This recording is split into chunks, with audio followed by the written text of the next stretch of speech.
اعوذ باللہ من الشیطان الرجیم بسم اللہ الرحمن الرحیم الحمد للہ رب العالمین الرحمن الرحیم والصلاة والسلام علی سید الانبیاء والمرسلین امام المتقین خاتم النبیین سیدنا و مولانا محمد وعلی آلہ و اصحابہ اجمعین۔ سورہ یوسف قرآن مجید کی 12ویں سورہ، 111 آیات ہیں کل، جس میں سب سے پہلے نزول قرآن کا مقصد، اس کے بعد قصہ ہے حضرت یوسف علیہ السلام کا، اور پھر اختتامیہ۔ تو قرآن جو ہے اس میں کہتا ہے کہ قرآن پر غور کیا جائے، اور یہ جو قصہ پھر بیان ہوا حضرت یوسف علیہ السلام کا، یہ ایک سچا قصہ ہے اور اس سے عبرت حاصل کی جائے۔ اس قصے میں بھی بے تحاشا ہمارے پاس کچھ باتیں ہیں جو مشہور ہو گئی ہیں، جن کا کوئی ثبوت قرآن سے یا حدیث سے ہمیں نہیں ملتا۔ قصہ شروع جو ہوا ہے وہ اس طرح سے شروع ہوا ہے کہ حضرت یوسف علیہ السلام نے ایک خواب دیکھا، اور انہوں نے یہ دیکھا کہ چاند ہے اور سورج ہے اور 11 ستارے ہیں جو انہیں سجدہ کر رہے ہیں۔ شریعت محمدی صلی اللہ علیہ وسلم کے مطابق کسی قسم کا سجدہ کسی کو بھی جائز نہیں ہے، سجدہ صرف اور صرف اللہ کے لیے۔ انہوں نے یہ خواب جو تھا یہ اپنے والد کو سنایا۔ ان کے والد حضرت یعقوب علیہ السلام وہ خود بھی ایک جلیل القدر پیغمبر ہیں، نبی ہیں، تو انہوں نے خاص طور پہ حضرت یوسف علیہ السلام سے یہ کہا کہ یہ خواب جو ہے ان کا تذکرہ بھائیوں سے مت کرنا۔ اصل میں انہیں پتہ تھا کہ حضرت یوسف علیہ السلام کے جو بھائی ہیں وہ ان سے حسد کرتے ہیں، لیکن بہرحال یہ حسد جو ہے یہ رنگ لایا، اور ان بھائیوں نے بہانے سے حضرت یوسف علیہ السلام کو جنگل میں لے جا کر ایک کنویں میں پھینک دیا، اور اپنے والد کے پاس ایک خون لگی قمیض جو ہے وہ لے کر آئے اور کہا کہ یہ یوسف کی قمیض ہے، اور یوسف کو تو بھیڑیے نے کھا لیا ہے۔ حضرت یعقوب علیہ السلام نے صبر جمیل کا مظاہرہ کیا، اور اللہ نے حضرت یوسف علیہ السلام کو اس طرح سے بچایا کہ قافلہ جو تھا تجارتی وہ گزر رہا تھا فلسطین سے مصر، وہ ان کو لے گیا اس کنویں سے نکال کر، اور وہاں پہ بطور غلام ان کو بیچ دیا۔ پرانے زمانے میں ہمیں یہ بھی نظر آتا ہے کہ اکثر اوقات لوگ جو ہیں راہ چلتے لوگوں کو اٹھا لیتے تھے اور بطور غلام بیچ دیا کرتے تھے۔ دین اسلام کا جو غلام کا اور باندی کا اور کنیز کا تصور ہے وہ نہیں ہے جو پرانے زمانے میں ہمیں نظر آتا ہے یا آج کچھ لوگ سمجھتے ہیں۔ آج موقع نہیں ہے پھر کسی وقت اس موضوع پہ گفتگو کریں۔ اب وہاں پہ ایک امیر شخص نے حضرت یوسف علیہ السلام کو خرید لیا، اس کے بارے میں عام طور پہ انہیں والی مصر بھی کہہ دیا جاتا ہے۔ اس نے اپنی بیوی کو نصیحت کی کہ یہ جو بچہ ہے اس کے ساتھ حسن سلوک کرو، اس کا خیال رکھو۔ اب حضرت یوسف علیہ السلام بہت زیادہ خوبصورت تھے، تو امیر کی جو بیوی تھی اس کی نیت کچھ خراب ہو گئی۔ اس نے بڑی کوشش کی حضرت یوسف علیہ السلام کو گناہ پر اکسانے کی، لیکن حضرت یوسف علیہ السلام ظاہر ہے کہ ایک تو پیغمبر ہیں، نبی ویسے ہی معصوم ہوتا ہے، اور کسی قسم کا گناہ سرزد ہونا اس سے دانستہ یا نادانستہ ممکن ہی نہیں ہے۔ حضرت یوسف علیہ السلام جو ہے وہ بچتے رہے، اور بالآخر اس عورت کا سارا معاملہ کھل کر سامنے آ گیا کہ اصل میں تو قصور حضرت یوسف علیہ السلام کا نہیں ہے، بلکہ قصور جو ہے وہ تو اس عورت کا ہے۔ جو ان کی سہیلیاں تھیں انہوں نے مذاق اڑایا کہ تم ایک اتنے بڑے خاندان کی ہو کر تو ایک غلام پر تمہاری نظر ہے۔ تو یہ ہمیں واقعہ ملتا ہے کہ اس عورت نے یہ کیا کہ ان اپنی سہیلیوں کو بلایا، ان کے آگے پھل رکھے اور چھریاں رکھیں، اور جس وقت وہ چھری سے پھل کاٹ رہی تھی اس وقت حضرت یوسف علیہ السلام کو ان کے سامنے صرف گزار دیا۔ حضرت یوسف علیہ السلام کا حسن جو تھا وہ اتنا روب اور دبدبا تھا کہ ان خواتین کو پتہ نہیں چلا، اور وہ پھل کاٹتے کاٹتے انہوں نے اپنی انگلیاں بھی کاٹ ڈالی۔ یہ جو عورت ہے اس نے حضرت یوسف علیہ السلام کو باقاعدہ دھمکی دی کہ وہ اس کی بات مان لے، اگر وہ نہیں مانیں گے تو ان کو جیل میں بھیج دیا جائے گا، حوالات میں بھیج دیا جائے گا۔ حضرت یوسف علیہ السلام یہاں بھی ثابت قدم رہے اور انہوں نے قید منظور کر لی، اور انہوں نے خود چاہا کہ مجھے قید کر دیا جائے تاکہ میں اس امتحان سے دور ہو جاؤں اور اس عورت کے شر سے جو ہے وہ دور ہو جاؤں۔ اب وہ بے گناہ ہونے کے باوجود حوالات میں چلے گئے، لیکن اعلیٰ بات جو ہے وہ ہمیں نظر آتی کہ جو اللہ کا نیک پرہیزگار ہوتا ہے، وہ چاہے دنیا میں ہو چاہے حوالات میں ہو، وہ توحید اور دعوت اور ذکر جو ہے اس سے پیچھے نہیں ہٹتا۔ کسی کے حوالات پہنچ جانے سے یہ ثابت نہیں ہو جاتا کہ وہ واقعی بہت ہی کوئی گناہ گار شخص ہے۔ ہمارے یہاں بھی ایسے بہت سے واقعات سامنے آتے ہیں، سالوں لوگ جو ہے وہ قید بھگتتے ہیں اور بعد میں پتہ چلتا ہے وہ تو بے گناہ تھے۔ لیکن ہمارا معاشرہ جو ہے اس میں اتنی برائی بھری ہوئی ہے کہ وہ اس کو اور اس کے اہل خانہ کو اور اس کی اولاد کو ثابت اگر ہو بھی جائے وہ بے گناہ ہے تو آخری دم تک جو ہے جینے نہیں دیتے اور طعنہ رکھتے ہیں ان پر۔ یہ نہیں سمجھتے کہ روز قیامت اپنے لیے کتنی بڑی آگ اکٹھی کر رہے ہیں۔ تو حضرت یوسف علیہ السلام نے حوالات میں بھی جیل میں بھی تبلیغ جاری رکھی، توحید اور دعوت ذکر، یہ وہاں پہ بھی معاملہ چلتا رہا۔ وہاں پہ ان کو 2 رفیق مل گئے، 2 قیدی مل گئے، ان کی رفاقت حاصل ہو گئی۔ ان دونوں نے کچھ خواب دیکھے تو حضرت یوسف علیہ السلام سے تعبیر پوچھی۔ حضرت یوسف علیہ السلام نے ان کو پھر توحید کی دعوت بھی دی اور خواب کی تعبیر بھی بتائی۔ ان میں سے ایک آدمی جو ہے وہ تو جیل سے چھوٹ گیا، تو جو چھوٹا اس کو حضرت یوسف علیہ السلام نے کہا تھا کہ جب تمہیں موقع ملے تو بادشاہ سے میرا تذکرہ کر دینا، جس کے پاس تم جا کر ملازمت کرو گے۔ اب وہ شخص بھول گیا اور پھر کچھ عرصہ حضرت یوسف علیہ السلام کو حوالات میں رہنا پڑا۔ لیکن پھر بادشاہ نے ایک خواب دیکھا، اہل دربار سے تعبیر پوچھی۔ اس وقت اس ملازم کو یاد آیا حضرت یوسف علیہ السلام کا، تو اس نے بادشاہ کو بتایا کہ بھئی یہ میرے پاس وہاں حوالات میں ایک صاحب تھے، وہ صحیح تعبیر بتا سکتے ہیں۔ بادشاہ بڑا خوش ہوا، بادشاہ نے ان کو بلایا، تعبیر سنی اور خوش ہو کے فیصلہ کیا اور ان کو اپنا معاون بنا لیا، آپ سمجھ لیں وزیر بنا لیا۔ حالانکہ اس وقت تک ثابت ہو چکا تھا کہ حضرت یوسف علیہ السلام بے گناہ ہیں اور اس عورت نے حضرت یوسف پر الزام لگایا تھا، لیکن اس کے باوجود انہوں نے باقاعدہ باہر حوالات سے آنے سے انکار کر دیا کہ میں تب باہر آؤں گا جب میرے جھوٹے الزام سے برات کا اعلان نہیں ہو جاتا۔ اس عورت نے اپنی غلطی تسلیم کی، حضرت یوسف علیہ السلام کی بے گناہی کا اقرار کیا۔ تب حضرت یوسف علیہ السلام جیل سے چھوٹ کر مصر کے وہاں پہ ان کو حکمرانی جو ہے وہ مل گئی۔ اب یہ ہوا کہ فلسطین میں قحط پڑ گیا۔ بڑا مختصر انداز میں ہم سارا قصہ عرض کر رہے ہیں اور آخر میں چند ایک باتیں بڑی عجیب عرض کروں گا۔ تو اس قحط کی وجہ سے جو برادران یوسف تھے وہ آئے اور انہوں نے غلہ مانگا۔ حضرت یوسف علیہ السلام نے تو ان کو پہچان لیا لیکن وہ نہیں پہچان سکے۔ حضرت یوسف نے ان کے ساتھ احسان کیا، ان کو غلہ دیا اور کہا کہ اگلی دفعہ اپنے بھائی بنیامین کو بھی ساتھ لے کے آنا۔ بنیامین حضرت یوسف علیہ السلام کے سگے بھائی تھے، یعنی ایک ہی ماں کے۔ تو حضرت یعقوب علیہ السلام کی ایک سے زیادہ چونکہ زوجہ رہی تھی تو ان کے اسی طریقے سے تو ایک بیگم سے یہ 2 بھائی تھے، بنیامین اور یوسف، اور بنیامین سے حضرت یوسف علیہ السلام کو بڑی محبت تھی۔ تو انہوں نے حضرت یعقوب علیہ السلام کو جا کے بھائیوں نے کہا کہ بھئی اگلی دفعہ ہمیں جانا ہے اور بنیامین کو ساتھ لے کر جانا ہے۔ حضرت یعقوب علیہ السلام کو کچھ تھوڑی سی گڑبڑ معلوم ہوئی، انہوں نے منع کیا، لیکن اس کے باوجود انہوں نے بڑی پختہ قسم کی، بڑی پکی قسم کی قسم کھائی اور ان کو منا لیا اور بنیامین کو لے کر مصر آ گئے۔ جب وہ یہاں آ گئے تو ایک تدبیر کی حضرت یوسف علیہ السلام نے اور اپنے بھائی کو بنیامین کو روک لیا۔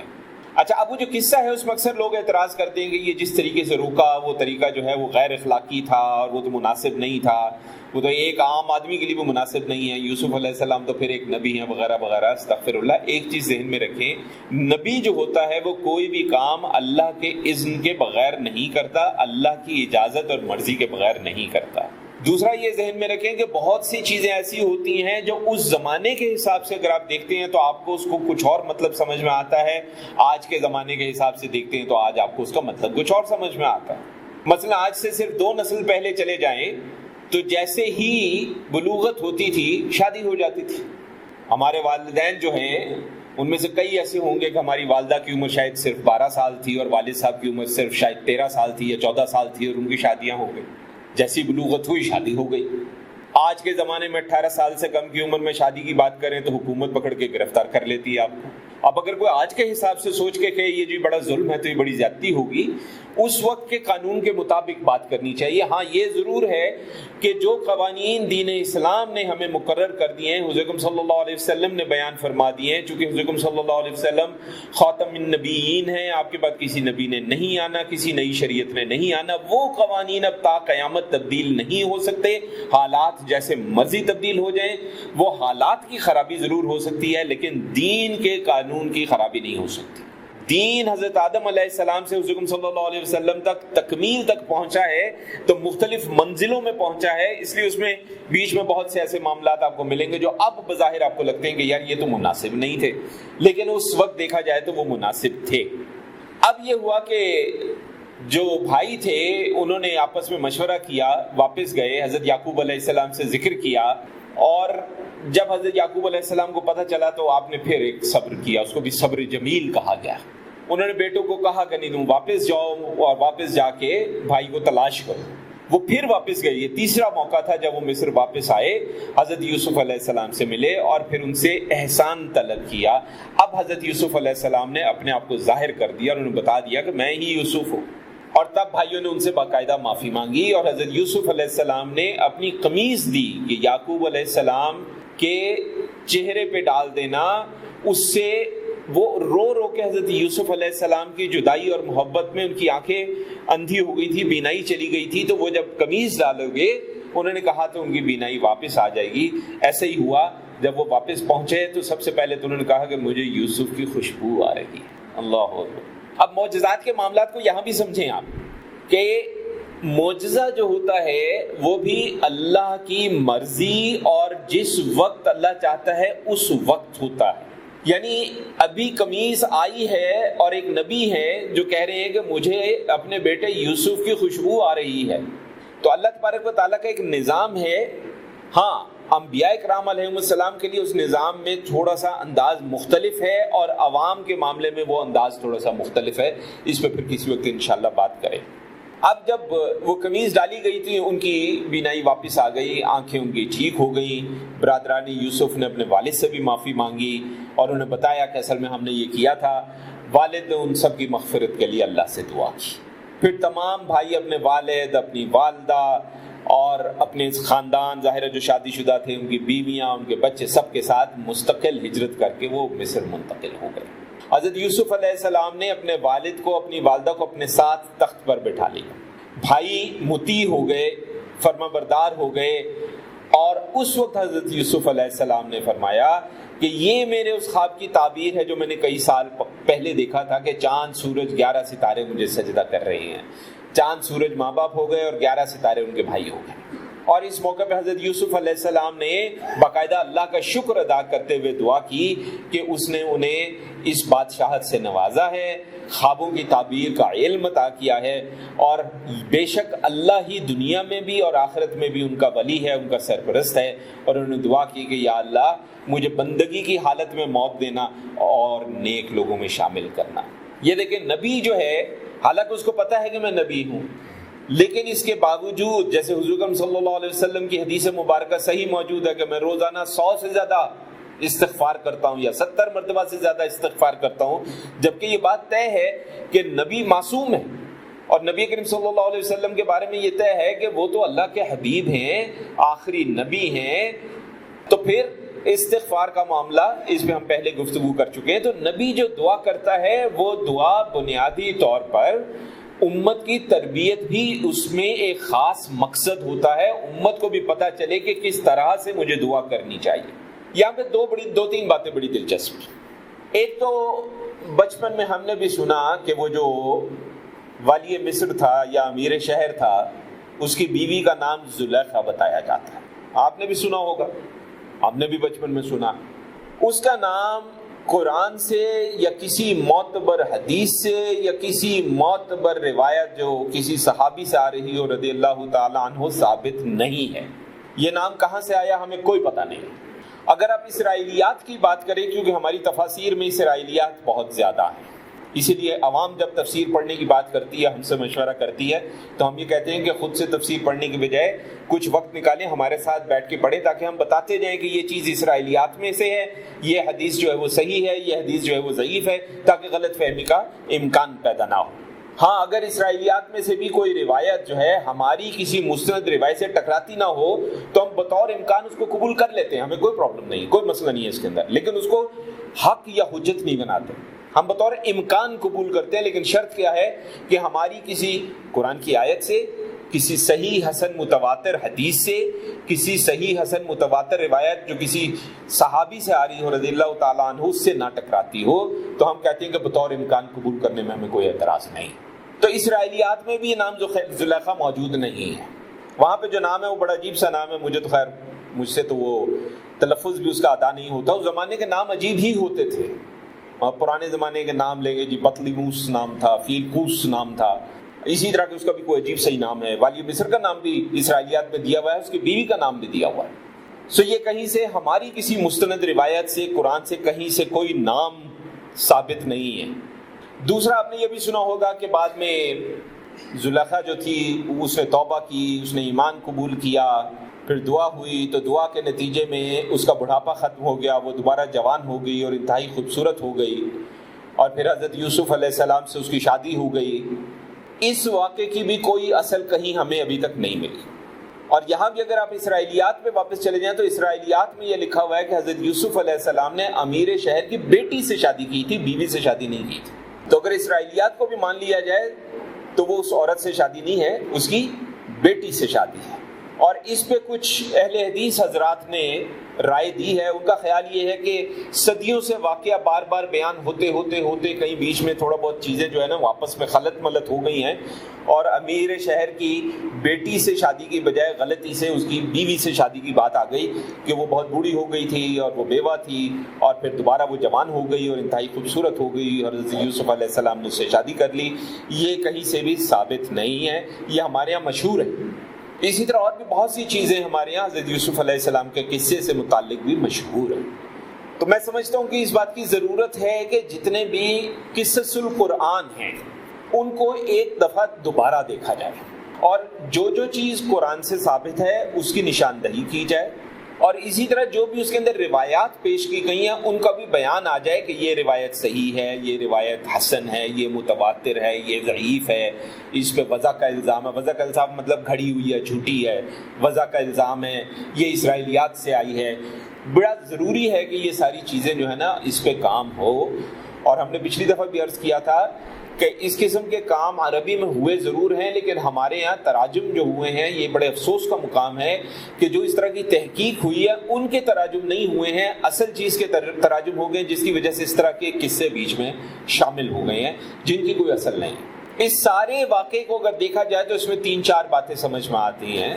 ایک تو یہ سمجھ میں آتی ہے کہ اتنا بڑا گناہ، اتنا شدید کوتاہی کے باوجود باپ نے اپنے بیٹوں کو معاف کر دیا۔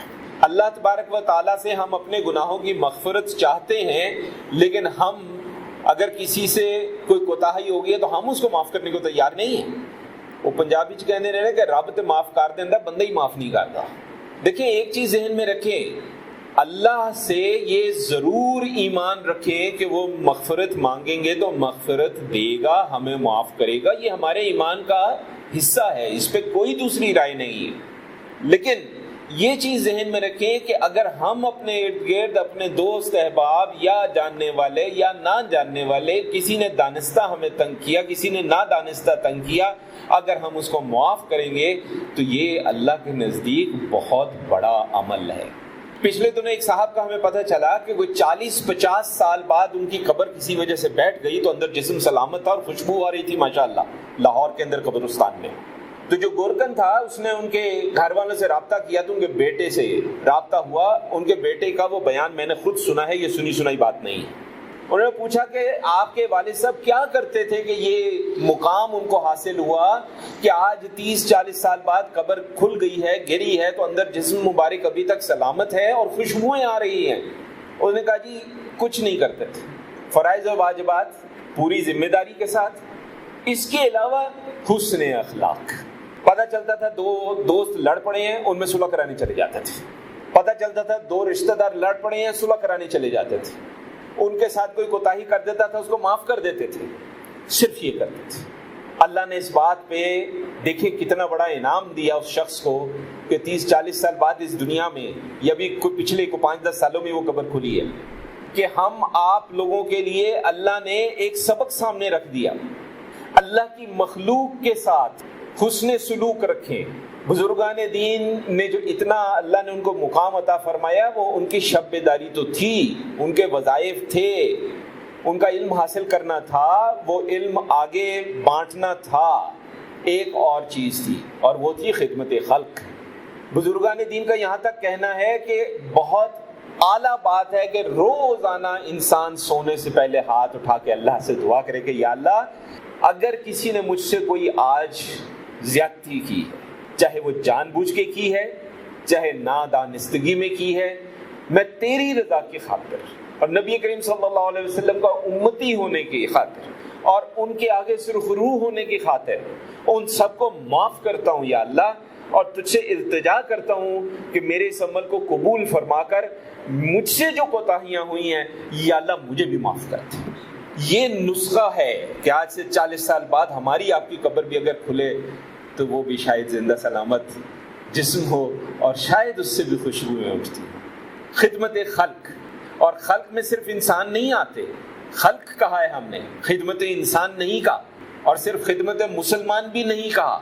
یہ جب مشکلات آتی ہیں تو اکثر بینر لگ جاتے ہیں، عاشقان رسول کی مدد کے لیے آگے بڑھیے، ساری امت کی مدد کے لیے آگے کیوں نہ بڑھیے، بنی نوع انسان کی خدمت کے لیے آگے کیوں نہ بڑھیے۔ دیکھیں اللہ تبارک و تعالی رحمان ہے، اس دنیا میں اس کی رحمان کی صفت کیا ہے، وہ ہر ایک پہ رحم کرتا ہے، چاہے وہ اس کو مانتا ہے یا نہیں مانتا ہے، چاہے وہ کافر ہے، چاہے وہ مسلمان ہے، چاہے وہ مومنین میں سے ہے، چاہے وہ محسنین میں سے ہے، چاہے وہ عبادت گزار ہے، چاہے وہ عبادت گزار نہیں ہے، وہ سب پہ رحم کرتا ہے۔ روز قیامت کا جو معاملہ ہے وہ تو ایک علیحدہ معاملہ ہے کہ ہمارے اعمال کے مطابق وہاں حساب ہوگا اور اس کے مطابق پھر ہمیں عمل کے مطابق جو ہے وہ انعام دیا جائے گا یا سزا دی جائے گی، لیکن دنیا میں اللہ سب کو نوازتا ہے۔ خواجہ معین الدین چشتی رحمۃ اللہ علیہ نے یہاں تک فرمایا، انہوں نے کہا جی ایک اللہ کے ولی کو سورج کی طرح ہونا چاہیے کہ وہ جب روشنی دیتا ہے تو وہ یہ نہیں دیکھتا کہ روشنی کس پہ پڑ رہی ہے، روشنی مسلمان پہ پڑ رہی ہے یا کافر پہ پڑ رہی ہے، انسان پہ پڑ رہی ہے یا جانور پہ پڑ رہی ہے، یا کسی پودے پہ پڑ رہی ہے یا کسی پھول پہ پڑ رہی ہے، اس کو نہیں دیکھتا۔ اس کو مقصد صرف اور صرف کس سے ہوتا ہے؟ رحم دلی سے مقصد ہوتا ہے۔ تو ایک تو ہمیں پتہ چلا کہ ان کے والد صاحب نے معاف کر دیا، حالانکہ اتنے سال بیچارے اتنی اذیت میں رہے، تکلیف میں رہے۔ اس کے علاوہ یہ بھی ہمیں پتہ چلا کہ ان کے بیٹے جو تھے، ان کے جو بھائی تھے حضرت یوسف علیہ السلام کے، انہوں نے اپنی غلطی کو تسلیم کیا اور معافی مانگی، یہ بھی بہت بڑی بات۔ پھر ہمیں یہ بھی پتہ چلا کہ شدید اذیت کے بعد اللہ تبارک و تعالیٰ نے انعام و کرام سے بھی نوازا۔ اگر آج ہم تکلیف میں ہیں، اللہ سے رجوع کریں، کل ہماری اللہ تکلیف دور کرے گا، ہمیں بہتری دے گا انشاءاللہ۔ لیکن انسان کیا کرتا ہے؟ انسان مایوسی میں پڑ جاتا ہے، یہ بڑی غلط بات ہے۔ اس کے علاوہ سب سے آخر میں جو اختتامیہ ہے تو مشرکین مکہ جو ہے اور تمام جو اقوام عالم ہیں ان سے پھر مطالبہ کیا گیا کہ وہ حضرت یوسف علیہ السلام کا یہ جو قصہ ہے اس سے عبرت حاصل کریں، نصیحت حاصل کریں۔ قریش کو بھی باقاعدہ دھمکی دی گئی کہ بھئی عذاب جو ہے اس کو ذہن میں رکھیں۔ مشرکین مکہ کا جو حضور اکرم صلی اللہ علیہ وسلم کے ساتھ اور صحابہ کرام رضوان اللہ تعالی علیہم اجمعین کے ساتھ سلوک تھا، وہ سمجھ لیں برادران یوسف جیسے ہی تھا، کیونکہ تھے تو وہی قبیلہ، سارے قریشی تھے، تو قریش کے لوگ ہی ان پہ ظلم بھی کر رہے تھے۔ اور 3 سال تک جو حضور اکرم صلی اللہ علیہ وسلم شعب ابی طالب میں 3 سال جو محصور رہے، اس میں کتنی اذیتیں انہیں سہنی پڑیں، یہاں تک کہ ان کی محبوب زوجہ ہماری ام المومنین حضرت خدیجہ رضی اللہ تعالی عنہا جو ہے ان کا وصال جو ہے وہ بھی اسی وجہ سے ہوا۔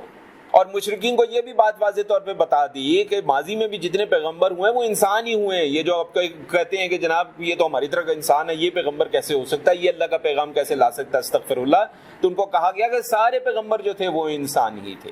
اس لیے حضور اکرم صلی اللہ علیہ وسلم کو اپنے درمیان اپنی طرح انسان جب دیکھتے ہیں تو اس کے باوجود ان کو رسول تسلیم کرنا چاہیے، غور و فکر سے کام لینا چاہیے، اور ان کے جو لوگ ہیں ان کو عقل استعمال کر کے قرآن پر ایمان کو لانا چاہیے۔ اور قرآن جو ہے وہ اہل ایمان کے لیے ہدایت ہے اور رحمت ہے۔ ایک چیز ذہن میں رکھیں کہ ہمارے یہاں اکثر اس بات پہ بحث ہوتی ہے کہ یہ جو کہہ دیا کہ جی ہماری طرح کے انسان، دیکھیں نبی جو ہوتا ہے اس کی شخصیت کے کئی پہلو ہوتے ہیں، کئی پرت ہوتے ہیں۔ جو کافر ہے اس کے ساتھ جب بات ہوگی تو اس کے ذہن کے مطابق بات ہوگی، جو ایمان والا ہے جب اس کے ساتھ بات ہوگی تو اس کے ذہن اور عقیدے کے مطابق بات ہوگی۔ اس لیے اس میں کوئی ایسی وہ جسے کہتے ہیں تشویش والی بات نہیں ہے، ایسا کہہ دینا یا ایسا سن لینا۔ قرآن مجید نے بار بار جو کفار کو اور مشرکین کو اسی لیے کہا کہ بھئی تمہارے درمیان تمہاری طرح کا انسان ہے۔ حضور صلی اللہ علیہ وسلم کو بھی ایک موقع پہ کہا گیا کہہ دیجئے کہ میں بھی تمہاری طرح کا انسان ہوں۔ لیکن جب صحابہ کی بات آئی تو کیا کہا؟ تم میں سے کون ہے جو مجھ جیسا ہے؟ تو اس لیے چیزوں کو اس کے تناظر میں دیکھنا سیکھیں، خام خواہ الفاظ کو پکڑ کے غصہ نہ کریں۔ مومن کے لیے ان کے کیا پرت ہیں، کیا پہلو ہیں، کفار کے لیے ان کے کیا پرت ہیں، کیا پہلو ہیں، اس کے حساب سے چیز کو دیکھنا چاہیے۔